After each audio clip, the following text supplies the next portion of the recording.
Blog Talk Radio.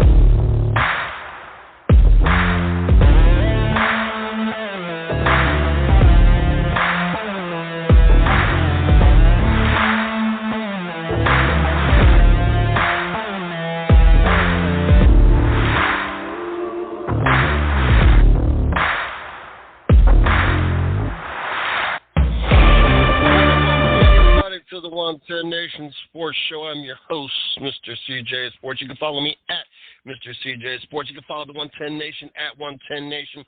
Check us out on Facebook, my personal fan page, Mr. CJ Sports, the 110 Nation fan page, the 110 Nation Sports. Glad to be in the studio here this Monday night. Tell you what, it's been a busy week.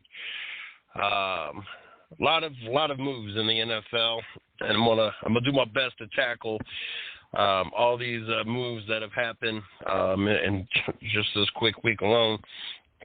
It seems like once one domino fell, all the rest of them just started falling after that. We will have Major League Baseball, and on time, no games missed. I'm glad to see that. A few rule changes. We'll briefly discuss that. With all the NFL moves going on, I don't think we're get into many of the trades or signings in Major League Baseball. We will carry that into next week as we dig deeper into that as well. Talk about the Army football. Had some not so good news come out of the Army football this last week, and Kyrie Irving. Interesting topic. Very interesting topic. I don't know. New York, keep it classy. That's all I can say about that at this moment anyway. I got a lot more to say about that. It makes no sense to me. Don't forget, Tuesday nights, you guys can find Race Chat Live right here on the 110 Nation Sports Radio Network. Chris, Taz, and Craig will be in the studio 8 o'clock to recap Phoenix and get you guys ready for next week's race. Don't forget, you guys can catch all the shows here on Blog Talk Radio. You can catch it over on Spreaker, iHeartRadio, iTunes, Spotify, Google Podcasts, Stitcher. There's a couple other places in case you don't necessarily listen to podcasts on Blog Talk Radio. As I know there's quite a few people do, but I know that iHeartRadio has a huge following on podcasts. So if you happen to catch this post and link on our fan page, the 110 Nation Sports, or just happen to come across it, there is multiple ways to catch it. So make sure that however you want to catch it, you catch it that way. I want to welcome aboard Phoenix Fitness. You guys can check them out at fnxfit.com. Great company, great products, protein, BCAAs, amino acids, pre-workouts, you name it, they got it. You guys use code FNXIZZK and get 15% off your order. I know that this is the second go-round of products that I've had. I know I've still not gotten into details about my car, but the first go-round of products was in my gym bag in the car that was stolen, and I didn't get back. So didn't get far into that before it was all stolen from me. So I'm in my second round of product. I can tell you I have the orange, like an orange cream morning AM protein. I love the taste of it. Good quality stuff. And then I have the chocolate peanut butter whey protein that I use in the afternoon. Big fan of that as well. Today I used the pre-workout. We didn't actually go work out. We went and we did some I almost said cardio. We went for a walk, about a 3-mile walk. So took some of that, and I forgot to take the post-workout. The pre-workout is called Recharge. But give them a gander. I guess is the word I'm going to use. Like I said, it's fnxfit.com. Like I said, use the code FNXIZZK, get 15% off, and that'll help us continue to grow. With their supports, we'll be able to get some more upgrades and do some more things here at the 110 Nation. So make sure you guys check them out as well. Kyrie Irving. So the New York the New York city-based or the city private sector vaccine mandate is still in place. In order to work for a New York City-based business, you must be vaccinated. We all know that Kyrie Irving is not necessarily against the vaccination. He's more so against the fact that he's being forced to take the vaccination. While Irving was allowed in the building, because they've lifted the sanctions, that the fans are allowed to be in there unvaccinated, unmasked, and he was a paying customer, not an employee, everything was fine. And that was the big talk. It was this whole conversation. We'd even posted on the 110 fan page talking about the fact that this man can't play none of the home games because New York's like one of the last states to come off the grip hold and basically don't want to lose their power over the people. That they're making them be vaccinated in order to play basketball, but you can still have thousands on top of thousands of people, shoulder to shoulder, vaccinated or not vaccinated, choice to wear a mask or not wear a mask, but he is not allowed to play a basketball game because he's not vaccinated, which in all reality, he's only going to be around, 13 people on the roster plus coach and stuff, so 20, 25 people at a close contact outside of the handful of players from the other team that he's going to be in close proximity of, versus all the fans. And we just went to a Columbus Blue Jacket game like 2 weeks ago, and I know how crowded it gets. I know how even in today's time, the post COVID era, the inflation, the war, all that stuff going on, people are still out. People are still doing their thing. So New York, as a city or state or New York City, has in their mind has no issue with him sitting with thousands on top of thousands of people without a mask, as long as he's a paying customer and not be vaccinated, but is not allowed to play on the courts with his team because he's not vaccinated.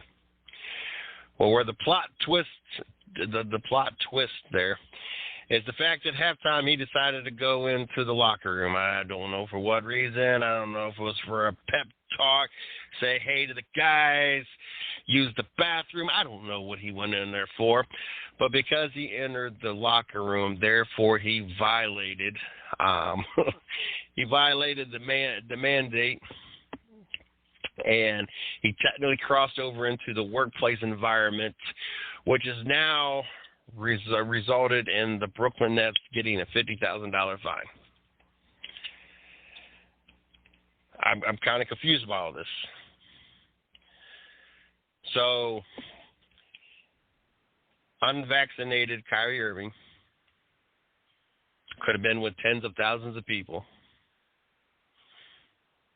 gone, stood in line, gone to the bathroom, done all these things, would have been fine.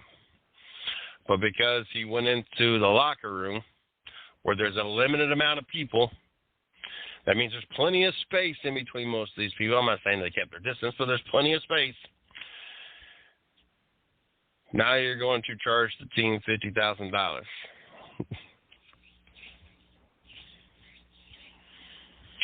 You wonder why there's been so much controversy, conflict, pro-mask, anti-mask, pro-vaccination, anti-vaccination people in this world, because none of it makes sense. How they pick and choose what rules, when we're going to follow these rules, what rules apply to who. I mean, we've seen multiple times different government functions and stuff going on that people weren't wearing masks when we was all supposed to be wearing masks. People not vaccinated and vaccinated all in the same place working together and everything else. So how they pick and choose, you weren't allowed to go to churches, but you were allowed to go here. You weren't allowed to go there, but you were allowed to go here. Never has made any sense. And this is just one more thing to add on to the fact that we're on the backside of this. At this point, other than China. China's on a whole shutdown because they've had a whole breakout again. I don't know if it's a different variant or what it is, but the China more stocks and the whole market and everything is taking a hit. And for those that follow the market, that's what a lot of what fluctuated today and caused a lot of things to go red is because China's shutting down because they have like a zero tolerance of the whole virus that came from them, and they end up having some kind of outbreak. But the rest of the world, for the most part, too, and mainly the United States, what we're focused on at this point, is past all this. We've done lifted about every mandate, sanction, requirement, everything else. Not good on New York City, though. But only for a basketball player and employee or employees.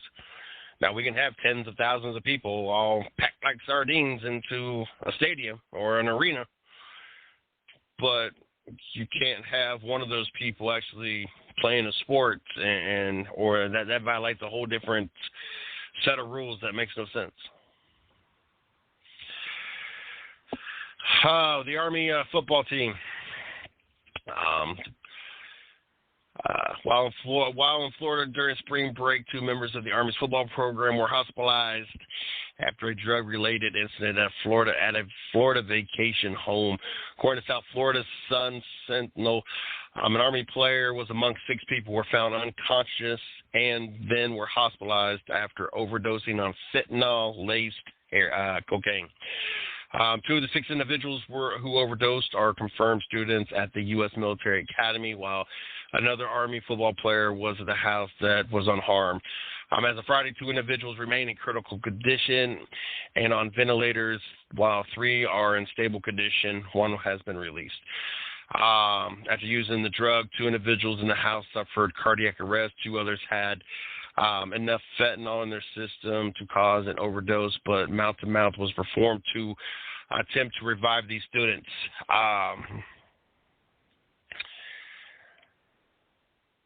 It's crazy.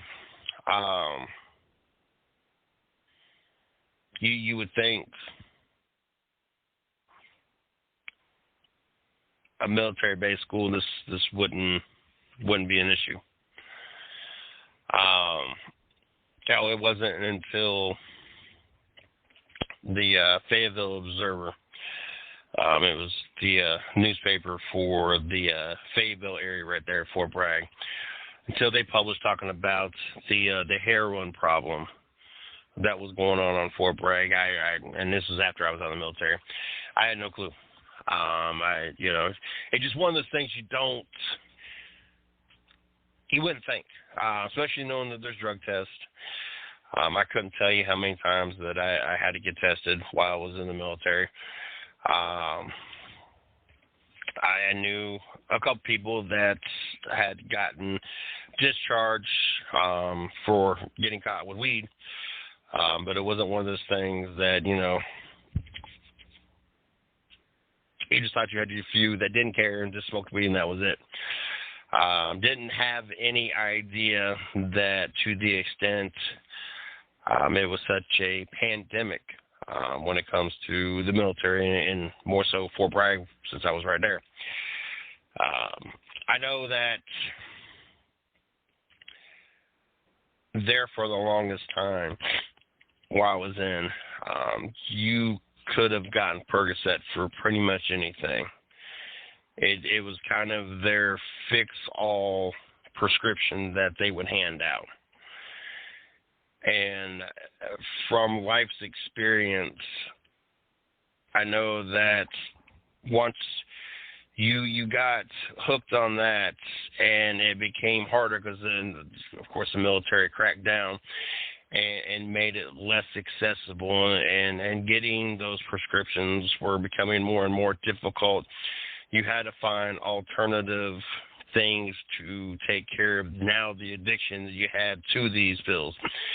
And life experience showed me that heroin was an easy fix. It was more accessible. It was cheaper. You don't have to have a prescription necessarily to get those or get that. And you know, that was kind of the unfortunate of where past relationships led my life down and kind of took me the route and lost everything that I lost. But there's no doubt in my mind that's kind of the route and the road that handing out Percocet like it was candy in the military led a lot of these soldiers, especially the time frame, and I'm talking about 10, 15 years now at this point. Well, maybe not 15, maybe more like 7 to 10 years, had gotten so used to being able to get, you know, for whatever reason that they could come up with to get these Percocet, that end up turning into a whole different issue and a whole addiction, that they had to find different things and different ways to cope with the withdrawals and the need with it, what they felt needs. Now, I don't know what led these young men, these 6 young, basically college students, to have the need or the feel that they needed to do this when they had a whole bright future in front of them and everything else. And then, of course, going down to Florida, spring break time, obviously, that's one thing always leads to another, and I'm sure alcohol and everything else was involved. And I'm sure that, try this blah, blah, blah conversation came up. But unfortunately, this is one of those things that now you have a couple lives that are going to be affected permanently on a physical side. Now you're going to have 6 students that their lives are probably going to change permanently, as in I doubt the Army military academy is going to keep these soldiers or soldiers to be. And now life is going to go in a whole completely different direction. Hopefully it's one of those things that the military starts taking a deeper dive into how things have been done, how things are being done, and finding ways to help prevent this to be an issue. I know you're going to have your people that are going to do whatever they want and are going to live the life they feel that they want to live, and are going to use recreational drugs and find means to get whatever they want. But I hope that the military works hard at working with doctors and physicians to find alternative means to help, instead of just handing out different things and different pills and different drugs, to help make it a easier path to addiction and explore different things. And by no means, as all 6 of these young men and all those in the past that have gone from getting ibuprofen, because that was the other thing. Ibuprofen was a big thing. But if it was anything more than a minor bump, it was you went from a 600 ibuprofen to straight to Perks, which Percocets right where they took you to.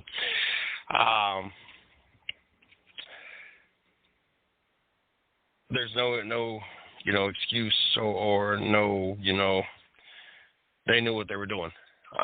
But hopefully the military and physicians around the world, period, figure out an alternative way and a better way to help people deal with what's going on and this pandemic, because this is just one of those things that it seems that every time you turn on the news, every time you flip the page, either someone's OD'd, somebody's laced something with something, and it just one of those things that it just keeps, it's a whole domino effect.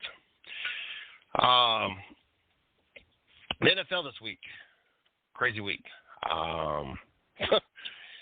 Aaron Rodgers becomes the highest paid player in NFL history.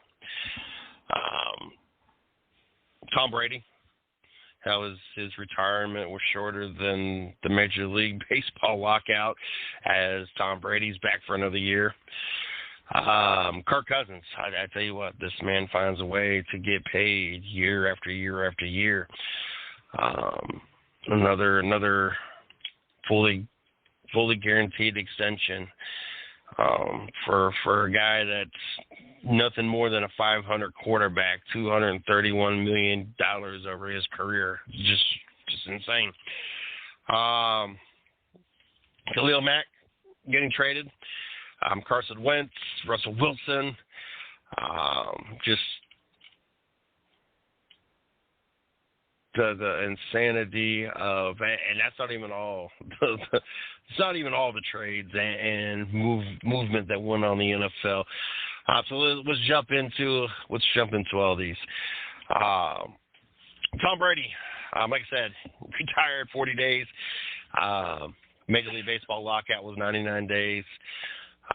Jokes going around that this man spent 40 days off. Spent time with the kids and wife and said, you know what, I'm ready to go back to work.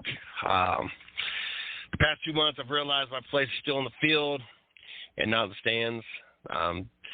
That time will come, but it's not now. I love my teammates. I love my supportive family. They make it all possible. I'm coming back for my 23rd season in Tampa Bay. Well, in the NFL. Be playing for Tampa Bay. Not a surprise. You can ask wife. This is the conversation that I've had on multiple occasions. I didn't feel that he was done. The man's always talked about playing until at least 45. He didn't even turn 45 yet. He will be 45 this season. I think he turns 45 just before the season, but he wanted to play to at least 45. So in the back of my mind, there was always at least one more season. I don't know what changed. I know he wasn't ready to retire, but I also know that Bruce Arians' coaching style and Tom Brady's playing style are two different types. Bruce Arians is a little bit looser on the details and how he runs things. Tom Brady is a perfectionist. He wants a tightly ran schedule. He wants things done to perfection. And I know that's been part of the issues and the conflict between Arians and Tom Brady.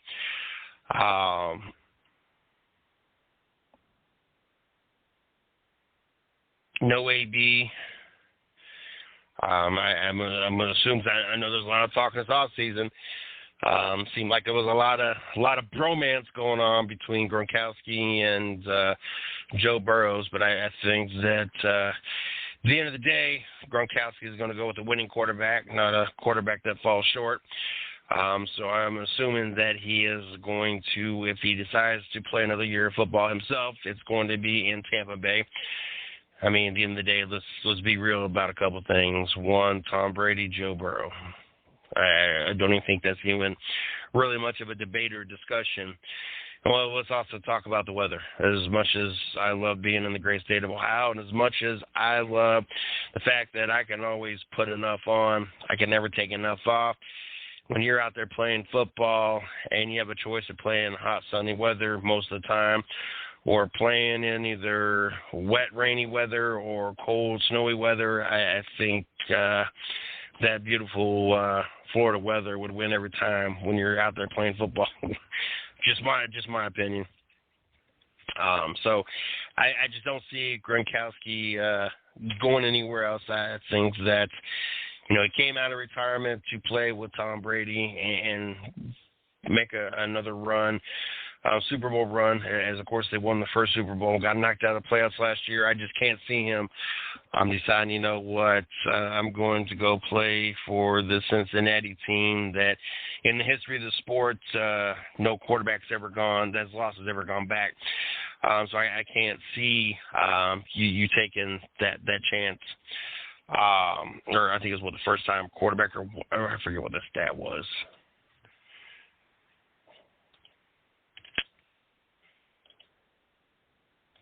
I have to pull that up real quick because now it doesn't make sense when I hear it back saying.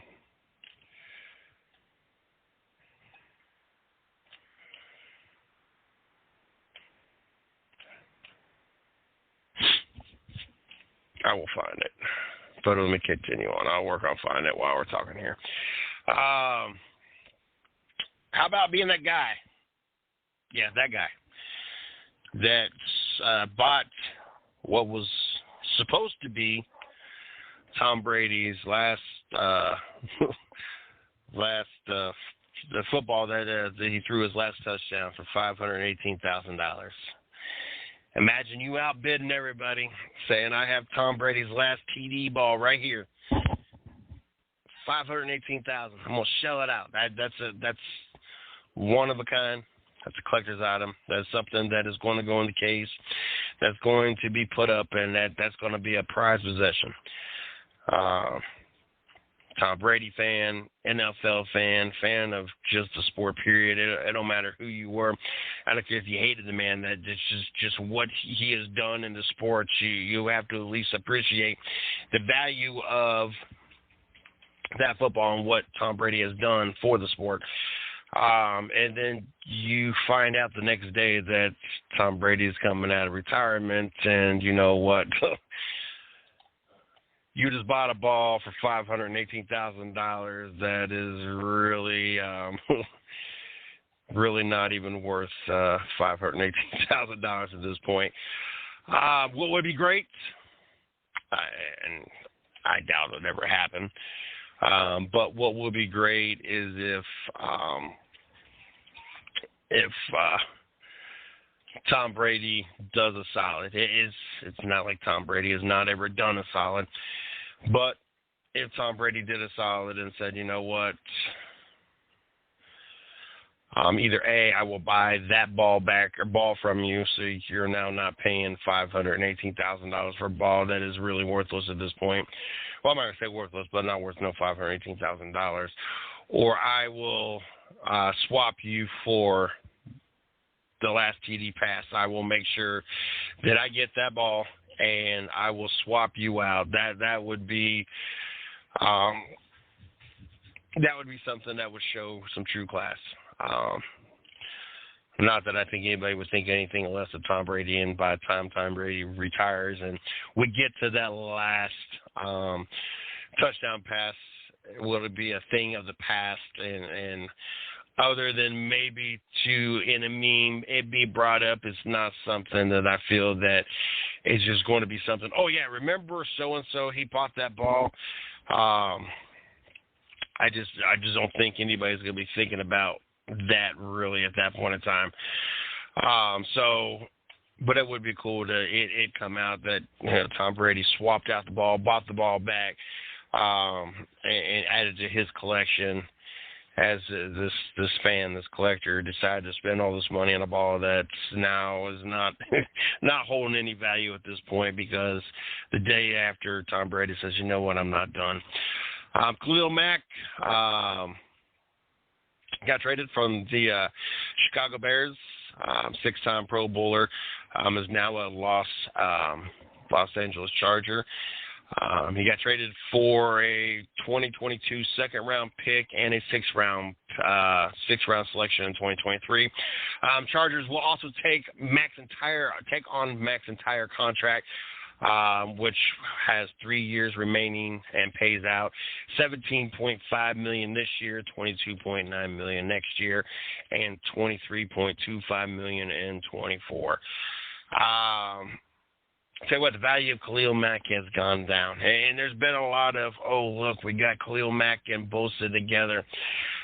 This defense all of a sudden is this and all of a sudden that. And, it'd be great if Khalil Mack hasn't been dealing with injuries. It'd been great if Khalil Mack was coming off a season that he didn't just play 7 games. But the facts are that, Khalil Mack is not the same Khalil Mack that Chicago sent 2 first-round picks, a third-round pick, and a 6th-round pick to the Raiders to get him back in 2018, the 2018 season, and making him the highest-paid defender in NFL history. But because of that making him the highest paid and the injuries, the Chicago Bears and really trying to change the direction and trying to make the Bears relevant again has caused them to decide to come off with Khalil Mack. A pricey penny for the Chargers. I mean, you're talking 45, you're talking $63 million, almost $64 million over the next 3 years for a player that made the Pro Bowl in 2018. 2019-20 was okay seasons. 2021, like I said, only played 7 games. A player that is injuries, especially the foot injury, has kind of caused the production to go down, the play time to go down, missing 10 games last season alone. Lucky you got the rookie quarterback and a rookie contract, so at this point you can afford to come off some money, but it's going to be a point when your quarterback's no longer on a rookie deal, and you're going to have to make decisions. And I just don't see this being. I see this being an experiment. I see this 2022, 23, and 24. Khalil Mack plays for the Chargers. After that, I don't know if I see Khalil Mack even playing in the NFL. And if so, at probably a veterans minimum kind of deal, unless things change dramatically. I just can't see teams keep forking out this type of money, highest paid defender, and a player that is unable to stay healthy enough to be on the field. Bobby Wagner was cut by the Seattle Seahawks. This whole conversation, this whole topic is kind of an interesting topic to me. As Wagner went on to say, crazy part about all this is I played for 10 years and I didn't even hear that I wasn't coming back. And this brought up the whole loyalty conversation. And it's funny.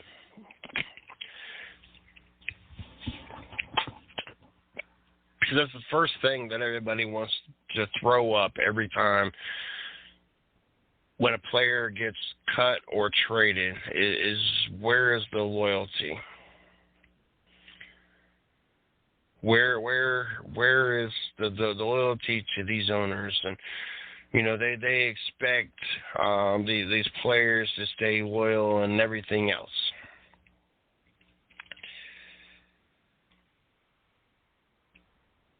First of all, there's no such thing. When it comes to owning a business, there's really no such thing as loyalty. Either you perform and you get paid, or you don't perform and you get cut or fired. Wagner, a defensive player playing at the level he's played at 10 years into his career, is not playing at the level he played at once upon a time. And then the amount of money you're wanting makes it even more difficult for Seattle, who is now pretty much in a rebuild as they went ahead and sent Russell Wilson on his way. Now you're needing cap space. So instead of holding on to a veteran player that's on the backside of his career that's going to take up cap space, they decide to move in a different direction. And it's funny because at my current job, if they come in tomorrow and say, you know what,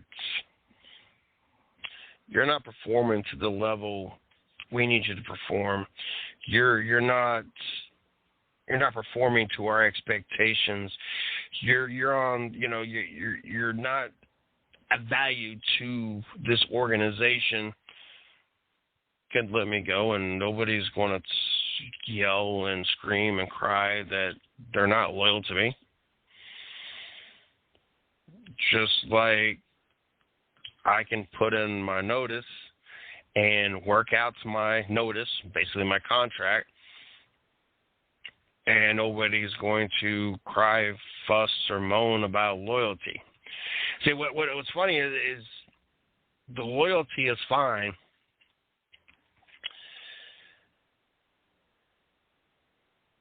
For those that want to preach it when it's got to do with contracts. Well, they're not loyal. They're not paying him what they want, what he wants to get paid. That has nothing to do with loyalty. And nobody is saying that you can't go to a different team when your contract's up. For those that want to hold out and those that are demanding trades in the middle of their contract, you signed a contract. You knew exactly. You have people, you have lawyers, you have agents that read these contracts. They do this stuff for a living. So you're fully aware of what you're walking into, what you're agreeing to. That's like Devontae Adams. Green Bay's got themselves in a whole situation here.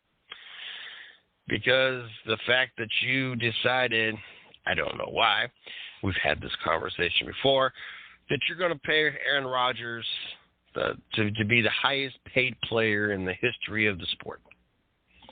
You're going to pay him, you're going to give him a 4-year, $200 million extension. So now you have Odiva Rodgers here complaining because he has nobody to play with. So the Green Bay Packers are not going out getting these players. And we've talked about this. We've talked about the fact that when Seattle made their run, you had a bunch of players on rookie contracts. You could afford to get all those players. You could have had the Legion of Boom. You could have Russell Wilson. You could have the receivers. You could have Marshawn Lynch. You could have all those pieces you had because you had a lot of these players on rookie contracts that were not hitting your market cap or your salary cap to an extent that you could afford all these players. Then once everybody started being greedy and demanding more money and not, well, if you're not going to pay me, then I'm going to go elsewhere. And you put Seattle in a position to pick and choose which ones you're going to keep because you couldn't keep them all. No longer were you performing the level as a team as you were because you couldn't keep all the pieces. We're starting to see the same thing with Kansas City. When everybody was on rookie contracts to include Patrick Mahomes, it was easy to have all these top players. But then when you have Mahomes go out and want a $500 million contract and you want this person wanting more money and you want that person wanting more money, well, now you got to pick and choose who you're going to keep and who you're not going to keep. You got Johnson on the defensive side, $95 million? Now you got to pick and choose because you only got so much money to spend. And now we roll into the same thing with Rodgers. Rodgers thought it was bad before that he only could get certain people to go play in Green Bay with him. That he felt that the Green Bay Packers weren't bringing in enough A-list players to come play and help his cause to win a Super Bowl. Do you honestly think it got any harder? Not only that, Devontae Adams says, you know what, you're not going to slap the franchise tag on me. You're going to pay me. So now you have what is the highest paid player in the entire sport and the receiver who wants to be the highest paid receiver in the NFL wanting to trying to coexist on the same team, and then expect to put a Super Bowl caliber team around all that, be able to afford a team. It's not going to happen. Mathematically, there's no way. It don't matter which calculator you use. It don't matter if you use the calculator upside down, sideways, upside right. It don't matter how you use that calculator. It don't matter if you use a AAA, AA, C, D, 9-volt battery in it. It don't matter. No matter how you punch those numbers in, mathematically, it's not going to fit. That's why people can say all they want to say about Tom Brady. That man never took a max contract. Say, you know what? I would rather have pieces around me. That's why he's got bling on both hands. That's why the Patriots won the conference year after year after year. That's why they was able to bring in a Randy Moss and bring in Ford, Gronkowski, and a Hernandez, and the list went on forever. Brady wasn't greedy with it. He would rather have an offensive line protect him and him be able to play now 23 years in the NFL versus worrying about having max contract, not having anybody protect him, and not gone to Super Bowl. Aaron Rodgers. $50 million average annual salary. Comes out to $2,941,176 a game. You might as well say $3 million a game. 60-minute game, that's $49,000 and some change a minute. This man is getting paid. And you wonder why you can't get a team around you. Better yet, on average, the offense is on the field half the time. The defense is on the field half the time. So, on average, Aaron Rodgers plays about 30 minutes a game. I mean, he's actually getting paid a little over $98,000 a minute. You wonder why you're in the predicament. That's probably why he still ain't signed that actual contract yet. And if he's holding out, signing this contract that he agreed to in hopes that pushes the Green Bay Packers to sign Davante Adams versus franchise tag him, which is stupid to hold out on it because you get paid about the same. You're just not guaranteed a contract or guaranteed money. I never understood that. They were just breaking that down. Speak for yourself. Like, they were talking about a receiver that took the franchise tag like 3 or 5 years straight. They were paid top 5 receiver money every year. It's not like you're still getting paid market value. You just don't get the guarantee contract or the guarantee money, and you're not labeled as the highest paid. You pretty much only threw to one receiver. So in hindsight, even though statistically it says that Davante Adams is the best receiver in the NFL, was he truly? Or it's the fact that because of the situation in Green Bay and the contract already in place, you really couldn't afford to get a top receiver or any more receivers out there. So you really only had one receiver that you felt comfortable and confident in throwing to. So, of course, his stats looked really good because you only threw it to one person pretty much the whole year anyway. It's going to be interesting to see how this whole thing plays out and how unhappy. This is a 4-year extension. So that means he's got this year, which I think he's paid something like $46 million this year. Then it's a 4-year extension after that.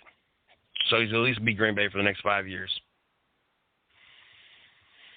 which I think is insane anyway. I mean, what 43-year-old quarterback deserves $50 million a year? I don't think any of them deserve that kind of money anyway.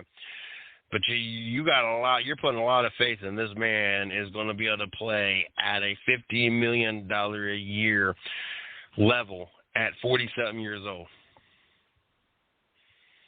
And we've seen, one quarterback in the history of the sport, Tom Brady, play at that kind of level in his 40s.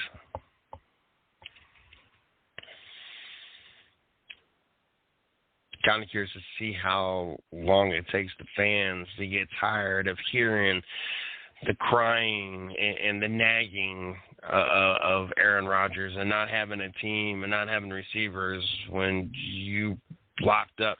I think they said something like 12-point-some-odd% if your quarterback takes up at least 12-point-some% of the team's salary, that team does not go to the Super Bowl. Hell, Aaron Rodgers can't hardly ever win in the playoffs anyway. He got, one Super Bowl run? I think God knows how many years he's been at it. Other notables, Amari Cooper. Tell you what, Cowboy fans are not happy about this. And this is why you don't pay the ridiculous contracts. Went ahead and gave Zeke. I mean, hindsight, the Zeke thing wasn't really Dallas's fault. At the time, Zeke was the best running back in the NFL. Did you overpay? Maybe. But you only had a few running backs running at the level that Zeke was running at, so you kind of had to pay what you had to pay to keep Zeke in the backfield. Unfortunately for the Cowboys, ever since Cowboys paid Zeke the money, they paid Zeke the performance, the play time, everything's gone down. It's the whole Dak Prescott contract. That's where you fumbled it at. You got sucked into paying quarterback of what the going rate is. I don't understand the whole terminology. But just because one quarterback gets paid a certain amount doesn't mean every quarterback from that point forward needs to be paid that much or more. That's not what that means.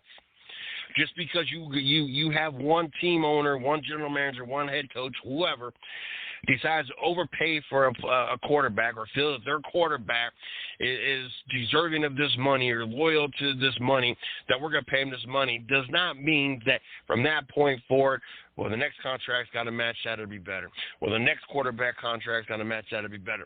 The next one after that's got to match it to be better. You got these. You got all these teams deciding that and you're allowing these quarterbacks to do this to y'all. Well, Deshaun Watson got paid this amount of money, and Patrick Mahomes got paid this amount of money, so I should be able to fall with what stats I had.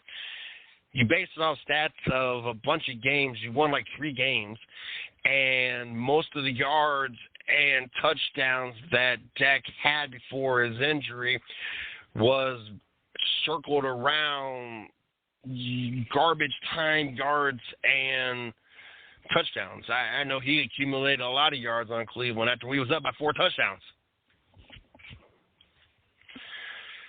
So you overpaid for Zeke. And I'm not blaming you on the Zeke thing. You had to do what you had to do. At the time, Zeke was the best running back in the NFL. Unfortunately, things changed quickly once he got that money. But then you severely overpaid for Dak Prescott. And now you can't afford to keep Amari Cooper, who was your top receiver. Most consistent receiver. Not only was you unable to keep him, you essentially traded Amari Cooper for a 5th-round pick, is what it boils down to. Cleveland gets Amari Cooper and a 6th-round pick. Cowboys get a 5th-round pick and a 6th-round pick. So basically, Cleveland gives up a 5th round and a 6th round. Well, basically, Dallas gives up Amari Cooper in a 6th round, and Cleveland gives them a 5th round and a slightly better 6th round pick. Call it what you want, but basically, it's a wash. Basically, you got Amari Cooper for a 5th round pick at the end of the day. What's worked out for Cleveland?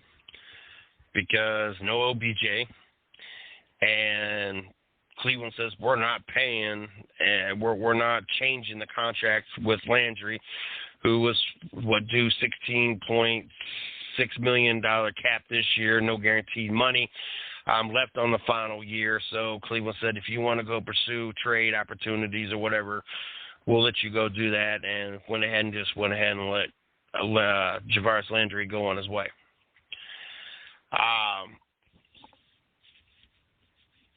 I kind of like Landry. I don't know if the money it was worth. I think Cleveland was wanting to restructure that contract, make it more of a valuable contract. So I'm hoping with the additional Amari Cooper, you still got Njoku. You got a couple other key pieces. Cope, Caldwell. It seemed like it was another piece. I think we got a pretty solid. I'd like to add one more good, valid, and maybe this draft we'll get something. Maybe get Chris Olave from Ohio State, or even the other receiver, Garrett Wilson, to kind of solidify things. Kind of interested to see how the quarterback position plays out. Still, it looks like the front office is not real enthused about this whole Baker Mayfield and contract situation. I know there's been a lot of talks, and Cleveland being in the talks for Deshaun Watson. Even though he's been cleared so far of everything, doesn't mean that everything's 100% done and over, so it doesn't mean he's totally clear of everything.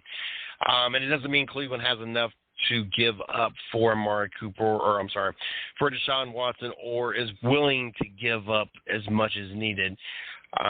There's no necessarily reason to sell the farmhouse, everything in the farmhouse for one player.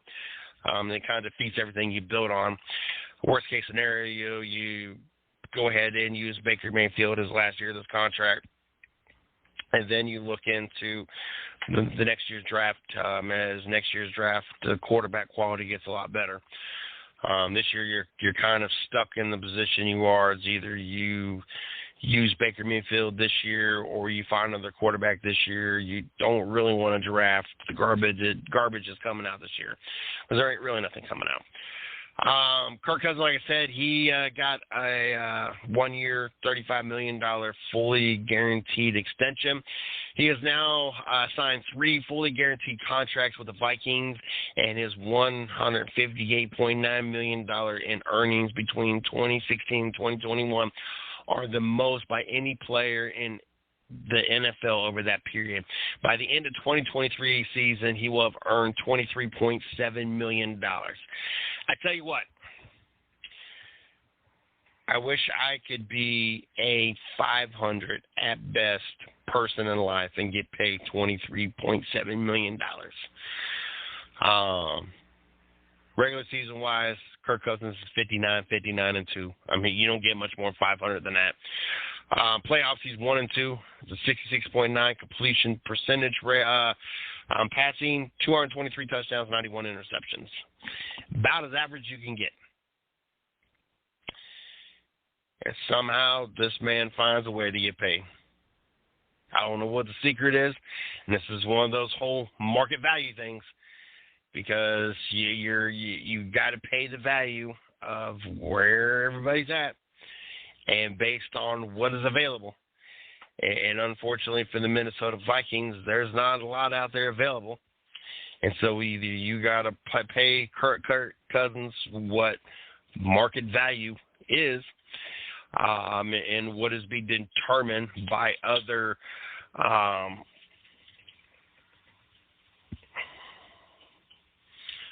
quarterbacks and other teams, or you're stuck with the lesser quarterback. Carson Wentz is talking about a lesser quarterback. Carson Wentz got traded to the Washington football team, the Commanders. Colts received 2022 third-round pick, 2023 third-round pick. That escalates to a second rounder if Carson Wentz plays 70% of snaps. In a 2022 second-round pick, the Commanders get Carson Wentz. Really not that much of a prize there. And 2022 second-round pick. The crazy thing is the Commanders' Super Bowl odds went from a 60-1 odds down to a 75-1 odds. Odds got worse having Carson Wentz, who had a lot of hype when he came out and it was drafted by the Philadelphia Eagles, who actually traded up and gave a lot up to Cleveland to get Carson Wentz. And has just watched his career slowly but surely just deteriorate. Washington will be paying his full $28 million due this year, which includes a $5 million roster bonus due next week. So the Commanders gave up a lot for a quarterback that has not done a lot. I mean, obviously they're in a better position of where they're at quarterback-wise. Unfortunately for the Commanders, that's not saying anything at all, really.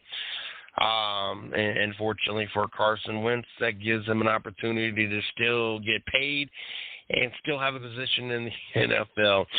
Russell Wilson found himself traded as well. Denver is trading its 2022 first-round pick, which was the 9th overall pick.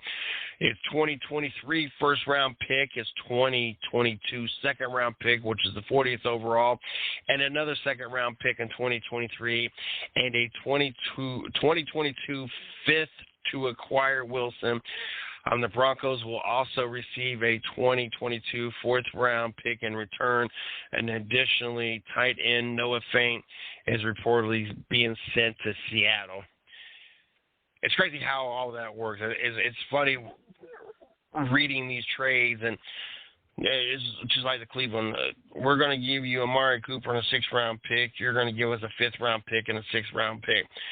I mean, what do you think you're going to accomplish in the 6th round? So instead of having the 100th pick, you're going to have the 98th pick in this round. Like, I don't get this whole concept here. You just think there would be better value or just not even worry about it at that point instead of just swapping 6th-round picks for somebody. But anyway, so yeah. Russell Wilson goes to the Denver Broncos. Aaron Rodgers stays home and becomes the highest paid player in NFL history. Carson Wentz to the Washington Commanders. Kirk Cousins gets a contract extension, $35 million guaranteed, most paid, most in earnings between 2016 and 2021 in NFL history. Or during that time, over that time anyway. Amari Cooper to the Browns for swap of a few draft picks. Bobby Wagner cut by Seattle. Russell Wilson is lobbying for the Denver Broncos to pick up Wagner. We'll see how that plays out. Khalil Mack to the Los Angeles Chargers. Tom Brady out of retirement. And the crazy thing is, I'd say that was probably at best 75% of just the NFL action that went on this last week. Told you it was a busy week and crazy week. Don't forget, tomorrow night, 8 o'clock, right here on the 110 Nation Sports Radio Network, you can catch Race Chat live with Chris, Craig, and Taz. Make sure you guys tune in, check them out.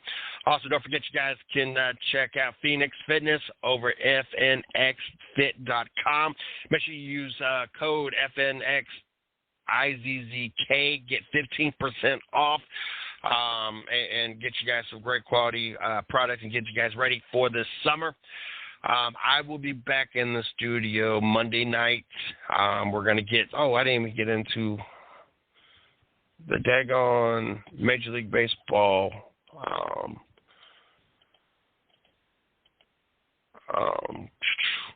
rule changes.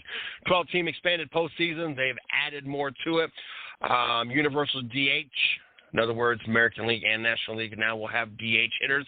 9-inning games and double headers. No runners on base to start extra inning. We'll get more into that and into the Major League Baseball trades and signings next week on the show. Make sure you guys follow us on Twitter at 110 Nation. Make sure you guys follow or like us on Facebook, the 110 Nation Sports. Till next time.